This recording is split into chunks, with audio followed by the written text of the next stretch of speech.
Chapter 4. Lizzie, are you okay? Lizzie groaned and forced her eyelids open. She stared groggily up at the figure kneeling over her. Doctor? Steady now. The doctor helped her to sit against the wall. What happened? Lizzie rubbed at her scalp. I got lost when the lights went out. I was trying to find my way back when... Her eyes suddenly widened, and she clutched at the doctor's arm. It was here, right here. It's okay, the doctor calmed her. What did you see? Lizzie shook her head. I didn't get a proper look. It was dark. I felt fur. Fur? The doctor looked puzzled. Doctor, this thing wasn't big, not big enough to make those footprints. This was small, like a child. The doctor rubbed his chin thoughtfully. Slowly he reached out and placed his palm on the door of the power room. Warm, he muttered to himself. There was a sudden whir of power. The red emergency lights faded as the main lights came back on. At the same time, there was the sound of footsteps in the corridor and the bellow of a familiar voice. I should have guessed that you would be the cause of this, Pelham snarled at Lizzie. Messing about with the power cell, were you? The doctor sprang to his feet, trying his best to calm the situation. Now, Mr. Pelham, don't be hasty. She's had a nasty knock on the head. That's nothing to what will happen if she's damaged anything. I knew there was something fishy about you two. From Holwheel, are you? Here to shut me down? Will you stop being so suspicious? Cried the doctor. She wasn't interfering with anything. She's a photographer. There's a dinosaur on the loose. What do you think she was trying to do? Pelham glared at him, then glanced at the expensive camera slung over Lizzie's shoulder. Lizzie says that she was attacked, said the doctor calmly. The thing that attacked her is probably still inside the base. If we mount a search right away... Thing? Pelham growled. Another dinosaur, I suppose. No. The doctor shook his head. This one seemed... He shot a glance at Lizzie. Furry. If there is something on this base, then my men will deal with it. Pelham turned to the guards standing at his shoulder. I think that visiting time is over. Get them out of here. Send them back to the ship.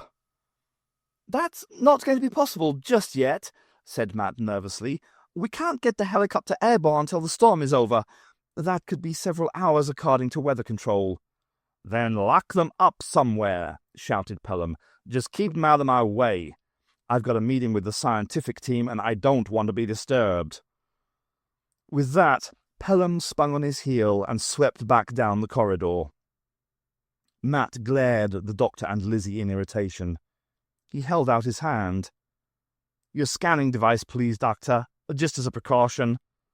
The doctor reluctantly handed over his sonic screwdriver. Matt slipped it into his pocket, then turned to the guard captain. Lock them up in the storeroom. Pelham stamped towards the meeting room in a foul mood. That annoying doctor had made him look foolish again, and he wasn't used to being made to look foolish. On top of everything else, the power cell was obviously faulty. That had been the third power failure in as many days. He stopped outside the door of the meeting room. Standing in the quiet of the corridor for a moment, he controlled his temper. All that he had to do was wait a few more hours. As soon as the storm died down, they would be able to start loading the first shipment of fire ice. Once that was done, Pelham gave a deep, contented sigh. He was going to be the richest, most powerful man on the planet. I just need to remind my partners that they must continue with their side of the bargain, he murmured to himself. Straightening his tie and smoothing out the creases in his jacket, he unlocked the double doors and pushed them open. Gentlemen, he said, I'm sorry to have kept you waiting. Well, at least they're not going to let us starve, said Lizzie, pulling a biscuit from the packet on the table. But they're not jammy dodgers, are they? The doctor peered at his biscuit in distaste. If they'd locked us in here with a packet of jammy dodgers, I might have believed that Pelham was one of the good guys. But rich tea? He put the biscuit back on the table and crossed to the door. Time for us to get out of here, I think. Seriously? Lizzie raised an eyebrow at him. Are you going to get us into some more trouble than we're already in? Absolutely. The doctor beamed at her. There's a meeting of the scientific team. Lots of scientists talking about science stuff. That sounds interesting. I think we ought to be there too, don't you? I've always been keen on science. Lizzie hurried to his side. But we do have the problem of a locked door to deal with, probably with an armed guard outside. No problem. The doctor pulled the torch thing from his pocket. Sonic screwdriver. Lizzie stared at him in amazement. I thought Matt took that off you. He did, but I picked his pocket when he was talking to the guards. Swapped it for a stick of rock with Southend-on-Sea right through the middle. It'll be all fluffy by now. Yuck.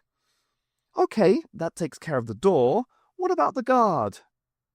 The doctor glanced at his watch. Phil? Oh, he should be going about now. Overheard him moaning about missing the football. The rest of the base is probably shutting down because of the storm. Pelham is in his meeting. Matt is doing whatever it is that personal assistants do. Phil checked the lock himself, so he knows that we can't possibly get out. Now he thinks he's safe nipping off for 10 minutes to check the scores, so... The doctor pressed the tip of his sonic screwdriver to the lock.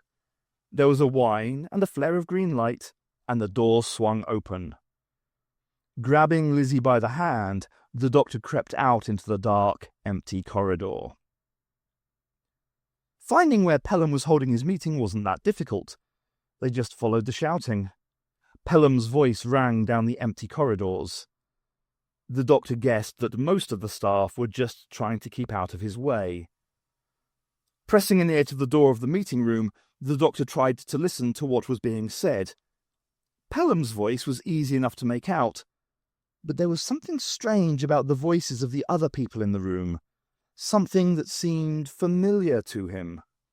You told me that we would have no problem extracting the fire ice in quantity, screamed Pelham.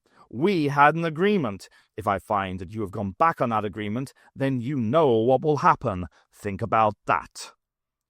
The doctor pushed Lizzie back against the wall as Pelham came crashing out of the room, slamming the doors behind him. The doctor held his breath. If Pelham stopped, if he turned around... Fortunately, Pelham was in too mad a mood. He simply stormed off down the corridor, bellowing for Matt. Time for a bit of peacemaking, I think, said the doctor, pulling out his sonic screwdriver. Unlocking the door, the doctor barged inside.